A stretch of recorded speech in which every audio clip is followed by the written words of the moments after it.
anything, maybe they feel that people will feel that they're being paranoid.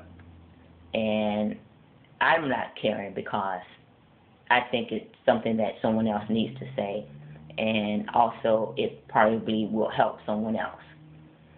So I'm making this video to say that. And also, I felt what I was going to say about the paranoid part. After informing management that I would go to the police if I got positive proof, so that someone could actually do some action.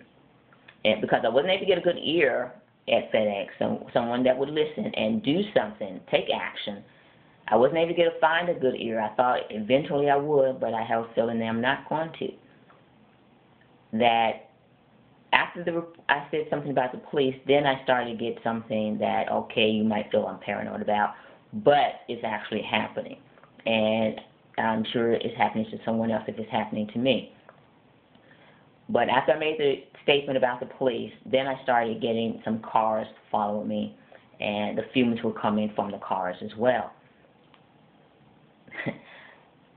When I would leave my home in the morning, I would get these fumes from cars. More cars in the area than have ever been. Then I would drive to work, heavy fumes. I remember one time I was going down, and there's like a little hill slope, and I saw someone stick something out the window. When I got to that part, that area, heavy fumes. And it reminded me when security stated on this second interview that they could have someone come up and check the air. And I think he said he did, and there was nothing. And he said, well, it wouldn't be anything because if there is something, it wouldn't stay in the air long. It would sit like these fumes do. That when I'm in the car, they sit, and they probably will be gone after a few minutes or so. And that reminded me of this guy that I saw with something sticking out the window, or whoever was in the car. And so when I'm driving, there will be a car that would speed in front of me, close, and I would get that fume, and they would speed off. And that's what usually would happen. I would get them, and they'd speed off. And that stopped one morning when I was going to work, and there was a large space of drive on the expressway as I was getting on. And I looked behind me, and there was a lot of cars behind, but there was a police car in front. And as I entered onto the expressway, the police car was coming up, and so did some of those cars that would speed in front of me, and I get the fumes. One came, kind of cut in front of me on the expressway and speeded off. The police car came up beside it to slow it down, or that's what I felt, because that's all it did. Another one came, did the same thing, and the police car moved over toward it. Didn't stop anybody, just slowed them down. And the cars behind started to gather in. And another time and these are just incidents, but these are incidents that happen. And there's a familiarity to all the cars, usually. There's some Tennessee license plates. But most of these license plates come from one location, Mississippi, DeSoto. The state, Mississippi, the county, DeSoto. And I was beginning to wonder what city I was in because I was seeing so many Mississippi, DeSoto car plates. And anytime I was getting the fumes, they're mostly coming from Mississippi, DeSoto cars. And the cars are not old cars. They're old, new, used. You can tell that they're new model cars, just not brand new cars. And there are some that look like they're brand new, and they're all different types. I mean, they even go up to Mercedes, Lexus, Toyota. It doesn't matter. They're all makes. And I was going to say that when I have gone down the expressway, and there'll be a large stretch of space in front of me. It could be half a mile. There's a car in front of me. I'm getting the fumes. And the left lanes are a stretch of Mississippi DeSoto cars. There might be a Tennessee in there somewhere, but mostly Mississippi DeSoto. And there's a car right on my bumper. So I can't move to the left unless I stop and slow down and try to move in and if there's some space there. But there's always a car directly behind me. I don't know if it's trying to stop from getting the fumes or what. So I have, in the past, moved into another lane when I'm getting those fumes in this lane, and that car behind me moves over with me. If I got that much space in front of me, why do you need to move in front of me when you can just keep moving up, because there's so much space and no other cars in this lane except the one that's almost a half a mile in front of me. I have gone down the expressway with the same space, a half a mile in front of me, seems like a half a mile behind me. Cars kind of lined up behind me, lined up in front of me, but this big stretch of space, I'm the only one there. I guess maybe you keep an eye on there if you got that much space. There's cars beside me, and I'm wondering, and I believe I still have that recording, and I'm wondering why they're still beside me with this much space, and I'm going 40. I usually, when on a weekend, I'm going to the store or something, I'm driving maybe 45, 50. I don't have any place to go. I'm just driving. I'm relaxed. I'm listening to the radio. And so there's not usually any cars beside me. They're usually moving faster around me. So I'm moving 40 at this time because I'm slowing down to see if they slow down. Cars around me are going 42. Even with this stretch of space, nobody's going anywhere. And one time I was riding with my cousin, and I know from this that they don't care who is around. You can see that from work, that they don't care who may be affected by what they're doing to me, because other people around me will get the same thing. I've heard people coughing, and when these particles come, sneezing. So it doesn't matter who's around.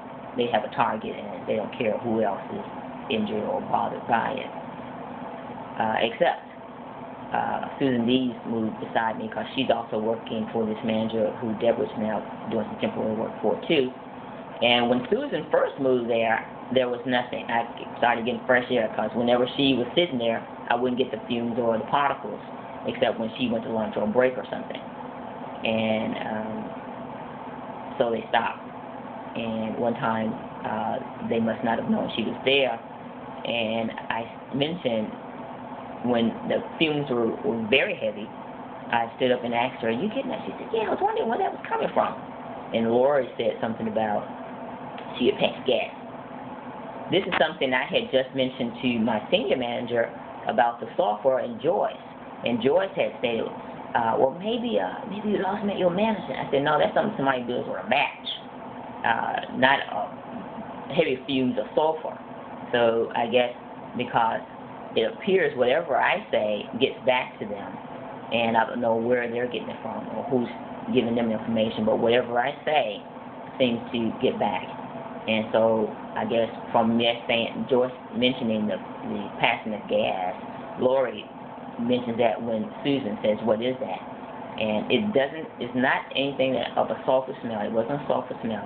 It was some type of fumes that take your breath away. So it had nothing to do with that. It wasn't even a perfumey thing. So that would have come only from what I have already said. But I was saying that the cars that are passing me or letting off this fume always seem to be Mississippi DeSoto. And I'm sure it's not just me here in the Memphis area or maybe the surrounding area. If you recognize that Mississippi DeSoto is something that you see, if you're being bothered, you have someone else that has stated that as well. After I did the video that I did on Thursday and that uploaded onto YouTube at the library, I saw a difference. The Mississippi DeSoto was now either not there or limited.